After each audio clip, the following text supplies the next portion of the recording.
if you would like to upgrade your old magnetic drive to a newer, faster solid-state drive. You can use a duplicator device. These devices have become very affordable nowadays. I'm going to drop a link below if you'd like to check them out. Insert the new hard drive into the bottom slot.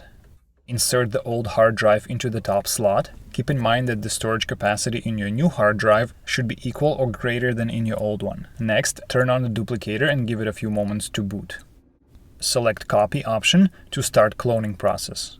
You can monitor cloning process by looking at the information display. You can choose how many copies of the hard drive you want to make, how much information is stored on the original hard drive, how much time has passed since the beginning of the process, percentage of the finished work, and how much information has been already cloned. Once the cloning process is finished, you're going to get a message saying whether it's passed or failed and how much time it took overall.